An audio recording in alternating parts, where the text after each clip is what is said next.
ഒരു കാലത്ത് ഭൂമിയിൽ പ്രതാപത്തോടെ കഴിഞ്ഞിരുന്ന പല ജീവികളും ഇന്ന് സംരക്ഷണം ലഭിച്ചില്ലെങ്കിൽ പൂർണ്ണമായും ഇല്ലാതാകുന്ന അവസ്ഥയിലാണ്. ഈ കാണുന്ന കടുവകളെയും അതിൽ നിന്ന് മാറ്റി നിർത്താൻ കഴിയില്ല. ആവാസ വ്യവസ്ഥ നഷ്ടപ്പെട്ടതും മനുഷ്യരുമായുള്ള ഏറ്റുമുട്ടലും അനധികൃത വന്യജീവി വ്യാപാരവും ആഗോളതലത്തിൽ കടുവകളുടെ നിലനിൽപ്പിന് വലിയ ഭീഷണിയാകുന്നുണ്ട്. ഇതോടെയാണ് കടുവകളെ സംരക്ഷിക്കേണ്ടതിൻ്റെ ആവശ്യകത ജനങ്ങളിലേക്ക് എത്തിക്കാൻ ഒരു ദിനം മാറ്റിവെച്ചത്.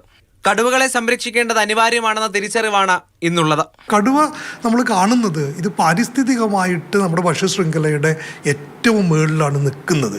അതുകൊണ്ട് തന്നെ ഒരു ആവാസ വ്യവസ്ഥയുടെ ഒരു സന്തുലനാവസ്ഥ നിലനിർത്തണമെങ്കിൽ കടുവകൾ വളരെ പ്രധാനപ്പെട്ടതാണ്. ടൂറിസം നമ്മൾ നോക്കുകയാണെങ്കിൽ ഇപ്പോൾ കേരളത്തിലെ വനപ്രാന്ത പ്രദേശത്തുള്ള ടൂറിസം സങ്കേതങ്ങളുടെ കേന്ദ്ര ബിന്ദു എന്ന് വിളിക്കുന്നത് കടുവയാണ്. ആവാസ വ്യവസ്ഥ നഷ്ടപ്പെടുന്നത് കൊണ്ടാണ് കടുവകളും മനുഷ്യരും തമ്മിലുള്ള സംഘർഷം വർദ്ധിക്കുന്നത്.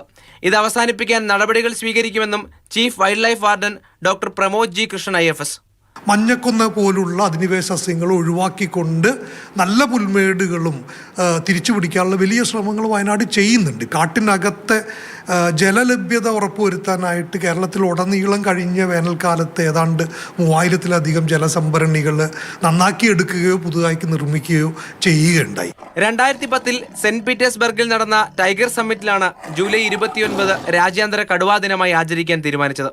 കടുവകൾ നിലനിൽക്കേണ്ടത് ഭൂമിയിലെ മറ്റ് ജീവജാലങ്ങളുടെ ആകെ നിലനിൽപ്പിന് അത്യന്താപേക്ഷിതമാണെന്ന് തിരിച്ചറിഞ്ഞ് ജനങ്ങളും ഭരണകൂടവും ഒത്തുചേർന്ന് പ്രവർത്തിക്കണമെന്ന ഓർമ്മപ്പെടുത്തൽ കൂടിയാണ് രാജ്യാന്തര കടുവാ ദിനം. മാതൃഭൂമി ന്യൂസ്, തിരുവനന്തപുരം.